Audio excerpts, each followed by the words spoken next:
Boa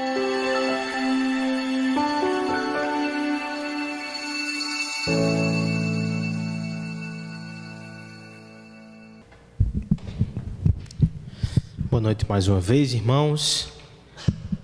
Abramos a palavra de Deus na primeira epístola de João, capítulo 2, nos versos 15 a 17.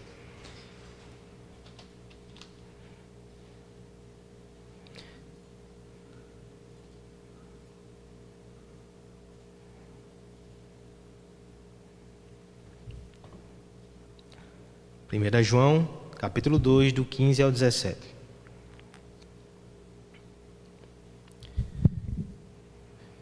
Nós, enquanto cristãos, temos alguns inimigos: o pecado, o diabo, o mundo, a morte. Há 15 dias atrás, nós falamos sobre um deles, aquele que a Escritura denomina como o último inimigo, a morte. Nós meditamos no texto de 1 Coríntios 15 e vimos ali que Cristo vencerá a morte.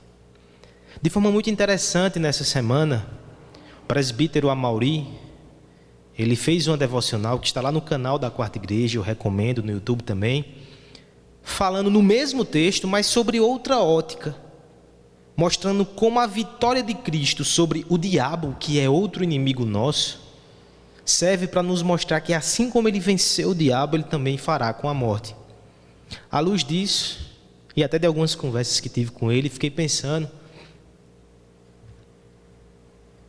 nesse momento de crise, também importa para o nosso coração meditar na vitória de Cristo, não somente sobre a morte, não somente sobre o diabo, mas também sobre o mundo.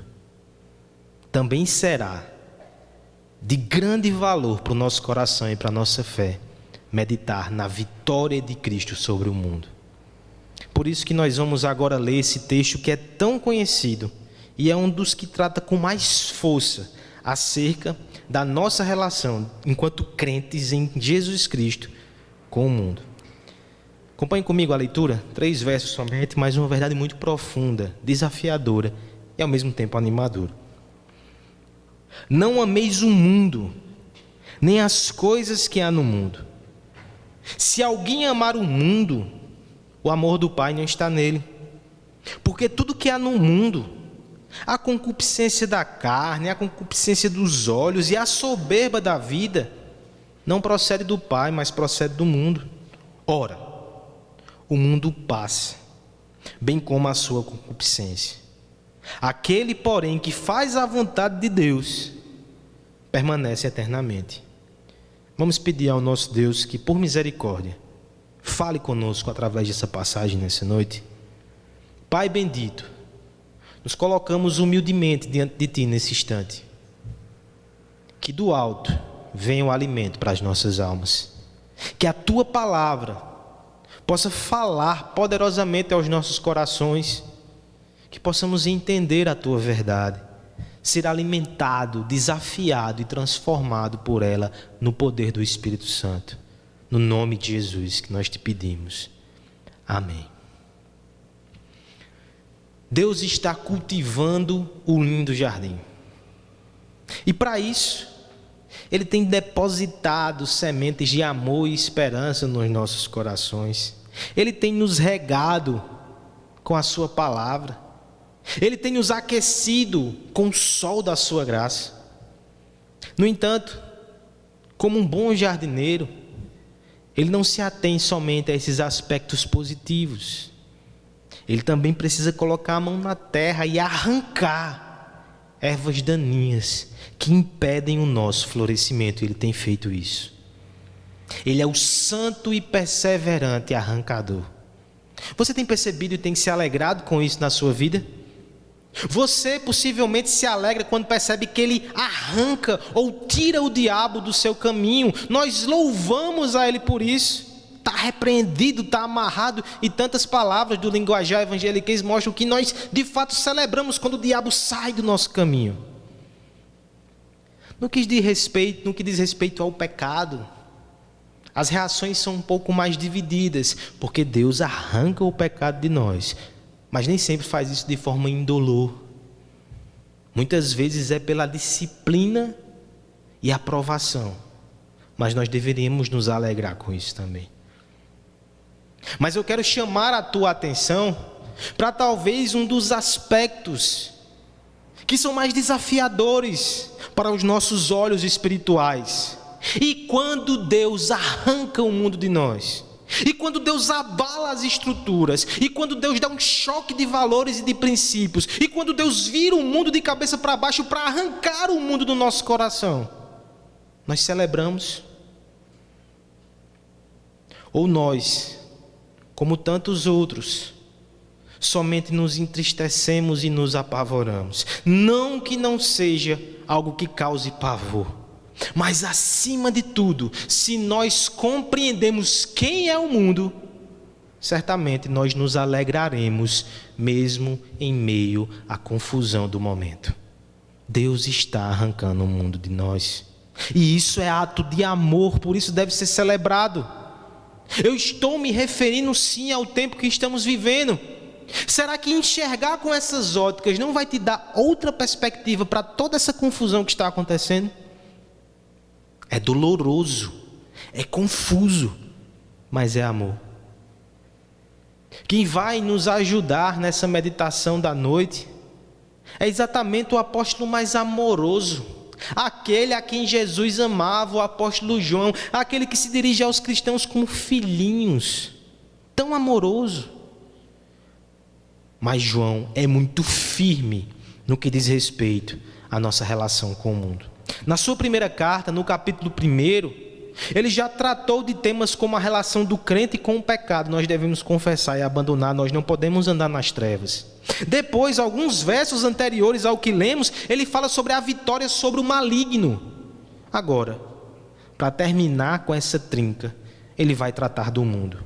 Um assunto que ele trata com intensidade, pelo menos 23 vezes na sua primeira carta, que tem 5 capítulos só. E a partir do ensino de João, nós iremos enxergar com os olhos corretos o mundo, e vamos ser capazes, pela fé, de nos alegrar quando Deus arranca o mundo de nós, o que Ele está fazendo agora.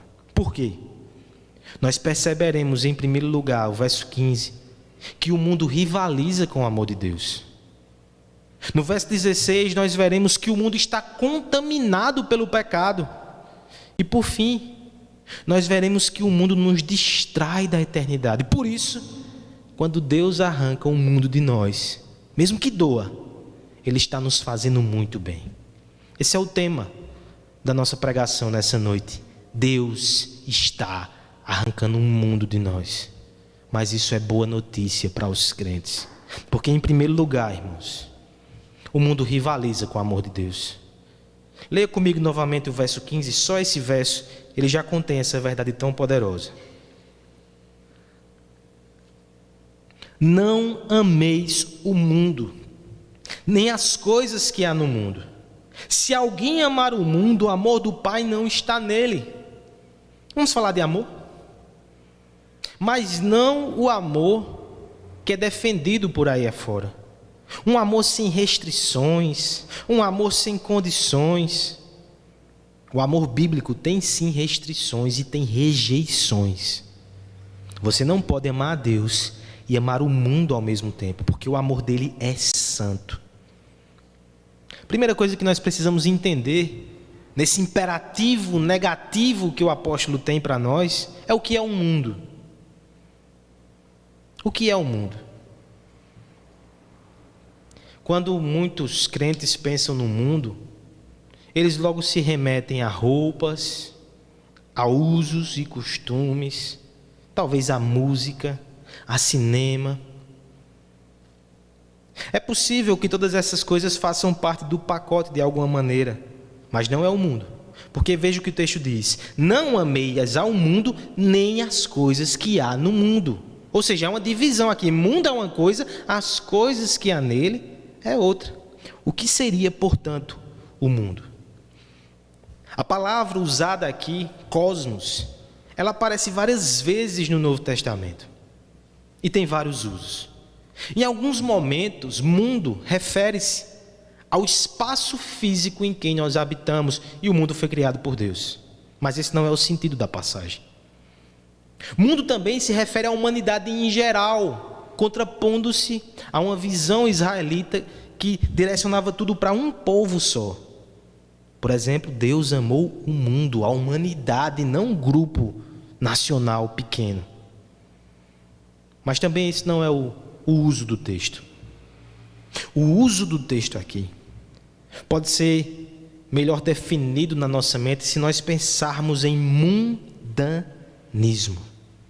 É um sistema de valores e de princípios que se opõe ao reino de Deus. Joel Bick, no excelente livro Vencendo o Mundo, da editora Fiel, que eu recomendo, diz o seguinte: o mundo é a humanidade pecaminosa vista em sua totalidade sobre o domínio do Deus desse século. O mundo são homens, mulheres e crianças que focalizam na concupiscência e negligenciam o mundo por vir. O mundo é a natureza humana sem Deus. Valores, princípios, motivações que não consideram o Senhor nos seus cálculos. É claro que a gente não pode ficar só nesse campo teórico. O texto vai dizer as coisas do mundo, porque por mais que seja uma questão de princípios, eles se revelam em atitudes práticas e concretas. Mundanismo, irmãos, é quando nós nos direcionamos somente nesse plano sem considerar as realidades espirituais. Mundanismo é quando nós nos preocupamos somente com a aparência, prosperidade externa e ignoramos a pureza, a santidade e a devoção sincera. Mundanismo são os desejos egoístas, desenfreados do nosso coração e da sociedade, que não priorizam a glória de Deus, que não priorizam o bem dos outros.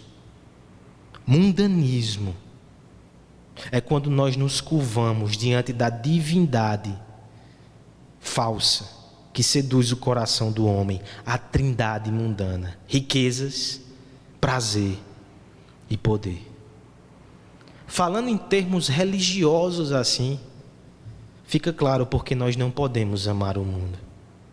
Nós só devemos ter um Deus. Portanto, não amar o mundo não é fugir do mundo físico, o texto não está dizendo isso. Não amar o mundo não é evitar as pessoas e a humanidade. Não amar o mundo é não entregar o nosso coração ao prazer desenfreado, à cobiça, à busca por poder e por status, o amor ao dinheiro, o desprezo ao nosso semelhante, o esquecimento de Deus e da sua palavra. É não viver segundo esse sistema corrompido, maligno. O nosso amor e o nosso coração devem ser entregues somente a Deus. É por isso que Tiago vai ser tão enfático quando diz, Tiago 4,4, adúlteros. Vocês não sabem que a amizade com o mundo é inimizade com Deus? Quando o cristão ama esse mundo, ama esses valores, ama esses princípios, ele está traindo o seu Deus com o seu inimigo. Isso é tão sério, irmãos, que muitos ficam pelo caminho, porque o seu coração os arrasta para longe de Deus. Não esqueça de Demas, que amou o presente século e abandonou o apóstolo Paulo, conforme está registrado lá em 2 Timóteo 4,10, um missionário teve o coração envenenado pelo amor a este mundo, às posses, às vaidades, ao orgulho e aos princípios distorcidos. Mas eu queria dar uma abordagem positiva. Há uma boa nova em tudo que está acontecendo. Porque Deus e o seu amor, Ele é tão forte e tão persistente que quando Ele percebe que o nosso coração está se inclinando para essas coisas, Ele chacoalha o universo.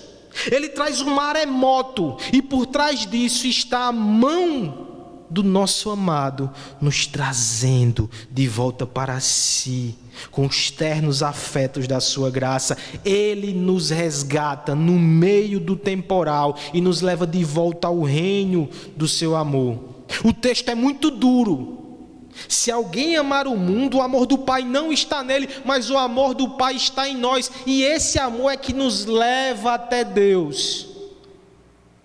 Ele não vai deixar que nós sejamos encantados e enganados por essa estrutura. Se necessário for, Ele vai colocar a estrutura a pó, para que eu e você nos curvemos diante do nosso amado. Nem sempre é fácil amar no momento de dor e no momento de crise. Nesses dias, entre tantas coisas que a gente lê, eu li uma pensadora que defendia a seguinte ideia: que no momento de crise, o nosso amor ele vai diminuindo. Nós não conseguimos amar tantas pessoas, nós vamos encolhendo por uma questão de sobrevivência, até que no fim só cabe uma pessoa e você só pode salvar a si mesmo. Tal pensadora, ela ignora o amor de uma mãe ou o amor de um pai que se sacrifica pelo seu filho. Ela ignora o amor do nosso Salvador, que no pior momento não nos abandonou, mas nos amou até o fim. E ela ignora também o que talvez você ignore, que a fé no seu coração, quando nutrida por Deus, ela é suficiente para amar ao Senhor Jesus, mesmo que tudo seja derrubado ao seu redor. Você conhece esse amor no seu coração?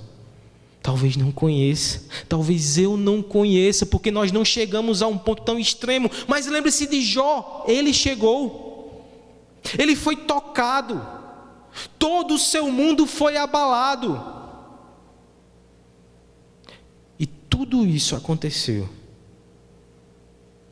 para que o amor de Jó por Deus fosse evidenciado. Jó capítulo 1. O Satanás, ele lança a seguinte sugestão para Deus: é claro que Jó é piedoso, você dá tudo o que ele quer, tire, para ver se ele não blasfema contra você. Meus irmãos, essa é uma das formas mais terríveis de mundanismo. É quando nós pensamos que Deus só existe para fazer aquilo que queremos, para nos mimar. Será que se Ele não der, nós continuaremos amando? Sim. Se você for salvo pela graça, escolhido na eternidade como Jó foi, ele perdeu tudo, ele não abandonou o Senhor, mas ele só soube disso quando o seu mundo desmoronou. Será que essa não é uma das lições preciosas que toda essa crise vai nos ensinar? As portas fechadas, nem na igreja nós podemos estar, mas o amor não diminui, pelo contrário, você está com tanta, mas tanta vontade de estar aqui. A economia abalada, o temor assolando a sociedade, famílias afastadas, mas nada disso te faz abandonar o amor de Deus. Olha o que Ele está fazendo. Ele está deixando o mundo todo em preto e branco, para que você possa olhar para a cruz de Cristo e perceber que só ali há luz, só ali há graça, e só ali o seu amor deve estar. Não esqueça, irmão, o mundo rivaliza com o amor de Deus, mas Deus está arrancando ele de nós. Isso é bom, isso é boa nova, porque o ímpeto do amor redentivo não vai ser refreado pelas inconsistências e as inconstâncias do nosso afeto. A sua disposição de amar não depende de nós. Ele nos amou primeiro, Ele nos amou na eternidade, Ele se entregou quando ainda éramos inimigos. De modo algum Ele vai ser demovido do seu propósito, o seu apreço nos vencerá. A boda do Cordeiro já tem dia e hora marcada. O desfecho dessa história de amor é inevitável e é bom por causa do amante divino. Nem os ventos da indiferença, nem as oscilações da incredulidade, tampouco as seduções desse mundo poderão macular aquilo que Ele tem preparado para nós. O amor eterno nos escolheu. O amor crucificado nos envolveu. E o amor perseverante nos manterá sobre o manto do nosso noivo. Ninguém pode deter o amor redentor. O seu amor triunfará, mesmo que ele precise abalar o mundo por causa disso. Isso é boa nova. Isso é boa nova. Olhe para trás, irmão. Olhe para trás. Quantas vezes ele não abalou o teu mundo, mas ele fez para que você estivesse perto dele.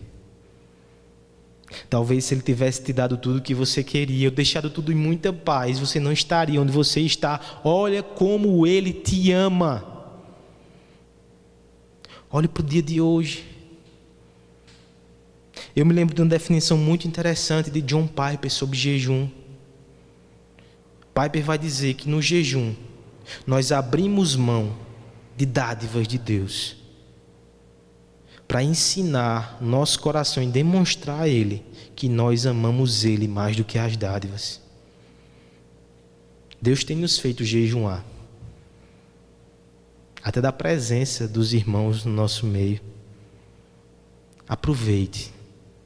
E nesses momentos, junto com a sua família, ou sozinho, se você estiver sozinho, quebrante-se e proclame a Ele e ao seu coração que você o ama mais do que qualquer coisa, mais do que o mundo. Irmãos, também considere o dia de amanhã, quando tudo voltar, que você possa aprender quão valioso é buscar o Senhor. Porque talvez outros amores menores te tiravam do culto com tanta facilidade. Valorize e aprenda que Ele move as circunstâncias e abala o mundo para nos ensinar a amá-lo. Não brinque. Eu estou falando para você também que está em casa e que não tem uma relação de submissão à palavra de Deus e de aliança com Deus. Eu creio que um dos motivos para toda essa crise é para que Deus pare o seu mundo e proclame o seu amor ao seu coração. E você, como vai responder? Venha até Ele, entregue-se a esse amor. Ele não vai desistir. Se você é dele, Ele vai triunfar. Renda-se. Essa é a primeira verdade, irmãos. Deus está arrancando o mundo de nós, mas isso é bom, porque o mundo rivaliza com o amor a Deus. Em segundo lugar, isso é bom, porque o mundo está contaminado pelo pecado. Leamos juntos o verso 16. Porque tudo que há no mundo, a concupiscência da carne, a concupiscência dos olhos e a soberba da vida, não procede do Pai, mas procede do mundo. O mundo tem produtos com embalagens fascinantes. São produzidas de acordo com as regras de marketing mais eficazes. Aparência sedutora, aroma envolvente, e até a primeira mordida nos presenteia com sabores maravilhosos. Mas o recheio, ele se torna amargo no nosso paladar. E quando desce até o nosso corpo, carrega consigo efeitos venenosos e corrosivos. O mundanismo nos engorda e nos afunda no mar de impiedade. É essa a visão que você tem do mundo? Ou você ainda é muito encantado pelos seus deleites? Veja como João é enfático. Tudo que há no mundo, todas as coisas, elas estão infectadas pela concupiscência. Esse é um termo difícil de falar. Eu falo até rápido para você não perceber que eu estou dizendo errado. O seu significado também precisa ser explorado. Concupiscência significa desejos inflamados, vontades, ou como a NVI traduz, cobiça. Eu vejo aqui nesses 3 termos, mais do que 3 tipos de concupiscência, uma progressão que explica como acontece no nosso coração. Veja comigo. O mundo está cheio da concupiscência da carne. Neste primeiro momento, o desejo é nosso, é o nosso pecado interior. São os desejos e as cobiças incontroladas do nosso coração. No entanto, no segundo momento, o mundo, ele entra com a concupiscência dos olhos. Se meu corpo está febril, porque há desejos incontroláveis por prazer sexual, por riquezas, por aprovação dos outros a qualquer custo, por sentimento de dominar alguém. A concupiscência dos olhos me mostra alguém que atrai esses pecados e numa união diabólica, a vontade de pecar une-se aos encantos de um mundo que quer nos fazer pecar a qualquer custo. Esse processo é coroado com a soberba da vida. A soberba da vida é quando nós nos entregamos a esses desejos e de forma soberba ignoramos a Deus. Eu encontrei tanto prazer nessa relação que eu não preciso de Deus para me dar alegria. Eu encontrei tanto poder nesse dinheiro, nesse cargo, nesse prestígio, que eu não preciso de Deus. Eu encontrei tanta satisfação no elogio dos homens, que não preciso de Deus. Soberba da vida. A soberba da vida nos faz desprezar o Senhor e nos faz também ferir o nosso próximo. Nos sentimos superiores. E aqui o percurso da concupiscência está completo. Alguns vão apontar que isso lembra muito o que aconteceu com os nossos primeiros pais. Gênesis 3:6. Eva viu que a fruta era boa para se comer, havia o desejo nela. Ela viu que era agradável aos olhos. O mundo preparou aquelas circunstâncias. E por fim a árvore era desejável para dar entendimento. Soberba, seria igual a Deus. E ela caiu. E muitos de nós temos caído também, seguindo esses valores, nos envenenando com a concupiscência. Mas veja o que o texto diz. Nada disso procede do Pai. E aqui eu quero fazer uma reflexão importante. Sim, Deus criou esse mundo. Sim, toda boa dádiva vem de Deus. Tiago nos disse isso na liturgia. Mas o que está sendo dito aqui é que o pecado pega as boas coisas de Deus e infiltra um vírus mortal. Não há problema nenhum no sexo, se vivido para a glória de Deus dentro do casamento, mas ele pega a boa criação, ele coloca veneno e corrupção.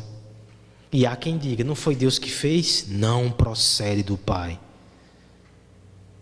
Qual é o problema em ter cargos, em ter posições e ser reconhecido? Deus não nos deu liderança, e não tem liderança até mesmo dentro da igreja. Mas o diabo e o mundo, eles infiltram ali o desejo de se sentir superior, de humilhar e usar os outros. Isso não procede de Deus. Isso procede do mundo. Por um lado, nós devemos sim desfrutar da graça do Senhor, revelada na criação. Mas por outro, nós nunca devemos ficar confortáveis, inocentes, alheios a pecado em toda esquina, ao DNA do diabo em todo lugar. O mundo envenena todas as coisas boas de Deus. Nós não podemos ficar confortáveis demais aqui. E essa é a boa nova, irmãos. Deus não permite que a gente fique confortável. Talvez você estava num momento que estava tudo tão encaixadozinho que você até pensava que aqui já era a sua casa. Não era. Você é peregrino. Ele te mostra, ele abala as estruturas para que você se recolha mais uma vez e perceba: não posso ficar confortável. Esse vírus em si é uma excelente ilustração disso. Veja um caso prático. Essa semana o secretário de saúde aqui do estado, ele informou que muitos profissionais de saúde foram contaminados com o Covid-19. Mas não porque eles estavam tendo contato direto com pessoas que estavam infectadas. Não porque eles estavam necessariamente na linha de frente. Foi uma profissional de saúde que trouxe lá de Recife. Ela estava contaminada. E no contato informal com seus colegas de trabalho, eles também pegaram e passaram para outros. Perceba a ilustração aqui. Enquanto eles estão lutando, eles não se sentem à vontade, estão tratando com pacientes, eles estão atentos. Mas às vezes no contato interpessoal com colegas de trabalho relaxam. E aí está o perigo. É como estatística mostra que mais da metade dos acidentes acontecem quando as pessoas chegam perto de casa, porque desfivelam o cinto, relaxam da tensão, mas ainda não estão em casa. Você ainda não está em casa. Veja os alertas de Deus: concupiscência por todos os lados. Permaneça atento. Não brinque com o mundo. Os jovens muitas vezes têm apreço por riscos. Mas quão perigoso é flertar com um abismo, indo sempre um passo além para testar os limites da liberdade cristã. Até onde eu consigo ir? O mundo jaz no maligno. Sem que você perceba, você está descendo o desfiladeiro. Não brinque com o mundo. Não fique muito confortável aqui. Fique sempre atento. O preço dessa vigilância é o cansaço. Se a luta individual já é extenuante, imagine então o papel e o peso que não recai sobre pais e mães de família que têm que erguer muralhas de proteção nas suas casas para que a impiedade não reine ali dentro, não entre sorrateiramente. Mas pais que relaxam na vigilância arriscam os bens mais preciosos, que são as almas dos seus filhos. Não brinque com o mundo. Não fique tão confortável assim. A própria igreja é tentada a ter estratégias menos agressivas e mais contemporâneas para sobreviver às tendências do tempo. Mas quando dilui a santidade de Deus, perde o poder de Deus. E sem evangelho, não pode garantir salvação para ninguém, nem para ela mesma. O mundo é sorrateiro. A igreja deve viver em tensão, ela não deve se sentir tão confortável assim. E você que nos escuta, por favor, entenda que esse vírus é uma trombeta de Deus na sua vida. Porque o pecado, como um vírus, te contaminou e contaminou tudo ao seu redor, e ele mata muito mais do que Covid-19. E o mundo quer te enganar, quer te deixar tranquilo enquanto você caminha para a destruição. Não fique confortável com o mundo, com o seu pecado. Corra para a cura, que é o Filho de Deus, que se entregou para salvar pecadores e para destruir o império das trevas. A cura em Cristo. Corra para Ele. Deus está arrancando o mundo de nós. Mas isso é boa nova, irmãos. Porque em primeiro lugar, o amor ao mundo rivaliza com o amor a Deus. Em segundo lugar, o mundo está cheio de pecado. E Deus quer nos alertar quanto a isso. Mas por fim, o verso 17 nos mostra ainda que o mundo nos distrai da eternidade. Leiamos juntos. Ora, o mundo passa, bem como a sua concupiscência. Aquele, porém, que faz a vontade de Deus, permanece eternamente. Quem é você? Talvez você seja do tipo que pensa: a hora é agora. Projetos, ambições, trabalhos a serem feitos, produtividade, o tempo não para, eu não posso parar. Talvez seja aí que o mundo te tenta, a mergulhar no tempo presente. Outros, no entanto, ouvem outro tipo de encanto. Viva para o hoje, aproveite a sua vida, desfrute de tudo que você tem enquanto é dia. Mas não esqueça, esse mundo não vai te dizer, no meio de tanta cobrança, de tanta promessa, que os dias terão fim. E aí, do que vai valer nossa produtividade ou a nossa busca por prazer, quando tudo chegar ao fim? Precisamos falar sobre a eternidade nesse momento, a essa altura. O apóstolo vai nos dizer que o mundo passa. E não só passa, a construção aqui no grego nos passa muito mais a ideia de o mundo está passando. Ou seja, não só ele nos informa que tudo aqui vai ter um fim, mas ele nos diz que nós já podemos verificar esse processo. O mundo está se acabando dentro dos nossos olhos. Em tempos de crise, isso é tão vívido. Os valores mudam de uma geração para outra. Talvez agora muita coisa mude. Governos caem, impérios econômicos entram em colapso. O corpo das celebridades que enfeitiçam as pessoas não podem deter os efeitos do tempo. A comida do banquete que o mundo nos apresenta, ela estraga. Inflações corroem os nossos bens e os homens mais poderosos do mundo viram pó. O mundo está acabando. O mundo passa, assim como suas concupiscências. Todas essas migalhas que o mundo nos dá, logo ele tira. O prazer sexual não dura para sempre. A riqueza, o poder, o prestígio, a vaidade, tudo tem data de validade. Tudo está para terminar. Mas é claro que o mundo vai tentar te esconder isso. Ele vai fingir que tudo é eterno. E ele faz isso porque a concorrência é desleal. Enquanto tudo aqui tem fim, o nosso Deus não tem começo nem fim. Ele é eterno. Ele não passará. Céus e terras cairão, mas a palavra de Deus durará para sempre. E o texto nos lembra algo interessante. Não só ele, mas aquele que faz a sua vontade, ou seja, aquele que o segue, aquele que é o seu discípulo, aquele que entregou a sua vida a ele, também é eterno, como eterno é o nosso Deus. Aonde você vai investir a sua vida?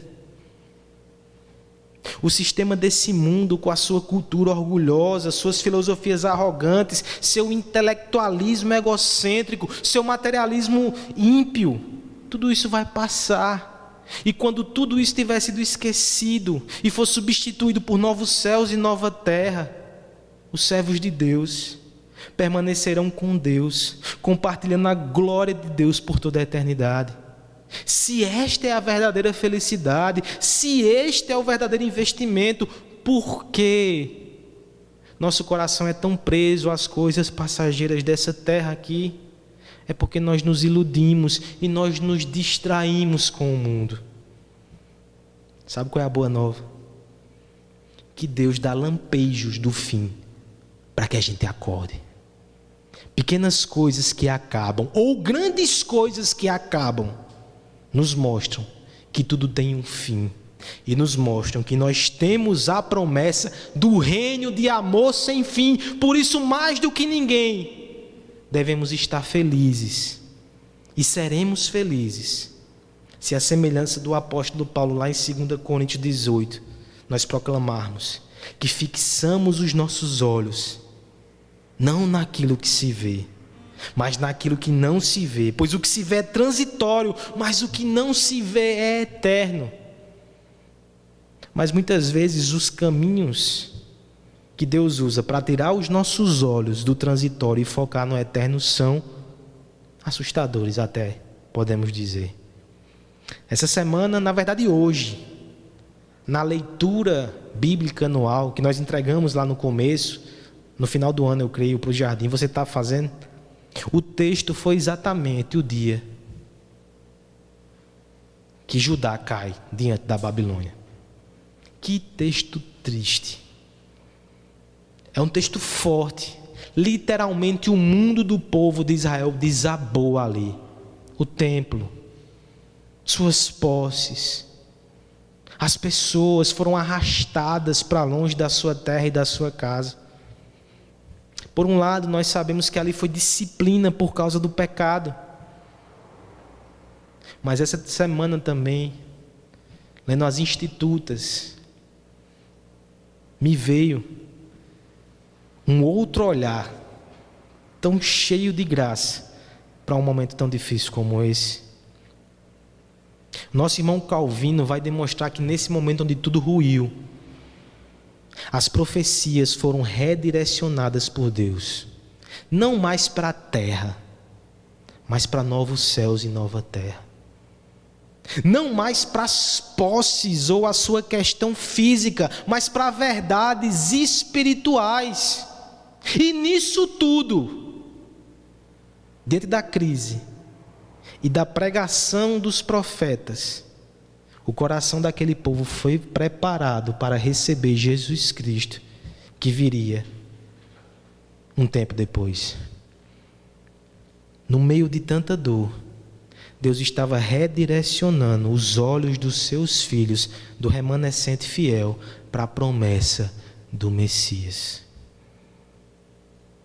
Será que nesses dias, o nosso Pai não está fazendo isso também conosco? Tirando os nossos olhos das coisas da terra, para nos fazer ansiar pelo novo céu e a nova terra, e para preparar o nosso coração para amar mais o Cristo que nos deu a vida eterna. A limitação, irmãos, é inerente a tudo aqui. Tudo que tocamos um dia vai virar pó. Tudo que provamos um dia vai perder o seu sabor. Tudo que os nossos olhos estimam cedo ou tarde vai evaporar. Essa é uma realidade inevitável. E eu sei que ela é insuportável para quem apega-se a esta vida como se fosse a única coisa que tem. Mas esse não é o nosso caso. Por causa de Jesus Cristo, a eternidade nos foi prometida. E não só prometida, mas conquistada e garantida na cruz do Calvário. Aquele que está em Cristo tem acesso à vida sem fim. E quando este mundo acabar, enfim, terá acesso ao ilimitado. Provará das delícias do mundo vindouro, que jamais perderão o seu sabor, e contemplará com os seus olhos a glória de Deus, que é mais satisfatória do que todas as luzes e riquezas e glórias desse mundo que está desvanecendo. Nós temos a eternidade. Nós devemos nos alegrar com isso. Nós devemos ensinar isso aos nossos filhos.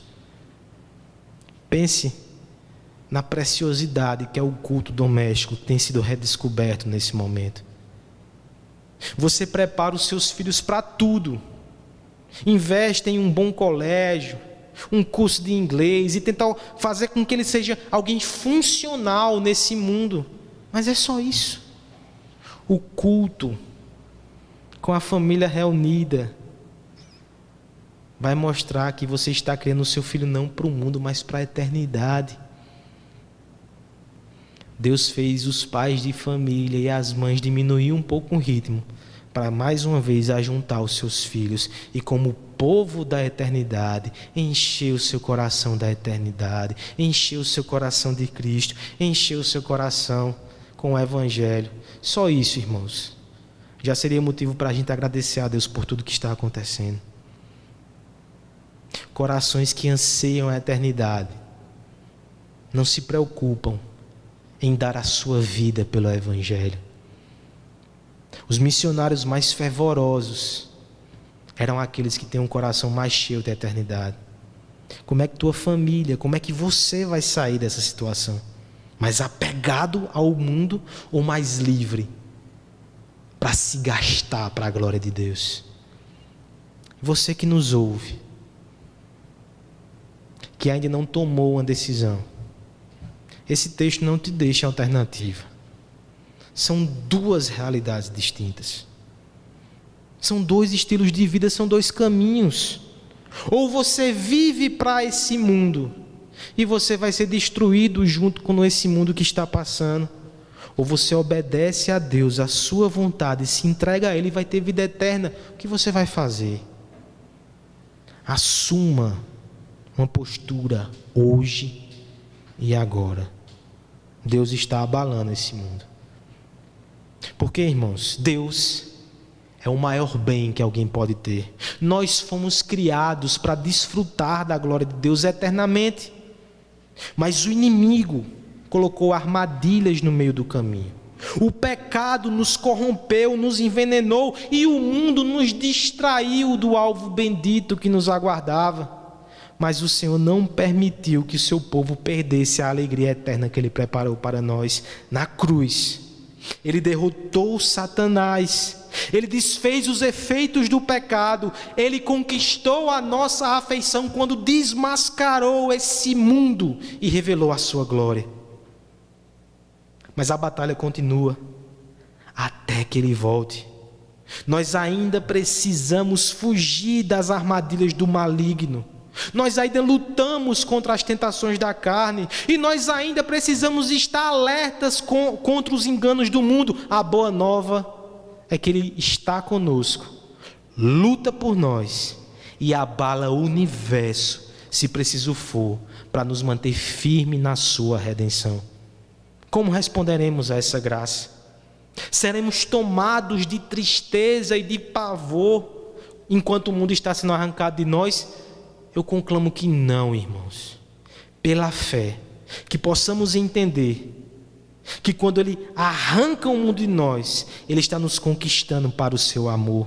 Quando Ele arranca o mundo de nós, Ele está nos afastando do engano do pecado. Quando Ele arranca o mundo de nós, Ele está nos direcionando para a eternidade que Ele conquistou na cruz para nós. Quem seremos nós no meio dessa crise e após essa crise? Eu encerro com as palavras desafiadoras de John Wesley, que certa vez disse o seguinte: dá-me 100 homens que não amem mais ninguém do que a Deus, e que não temam nada a não ser o pecado, e com eles eu abalarei o mundo. Que nós sejamos homens assim, que ao invés de temer porque o mundo está sendo abalado, nós somos instrumentos de Deus para abalar o mundo por amor a Jesus Cristo, o nosso Salvador.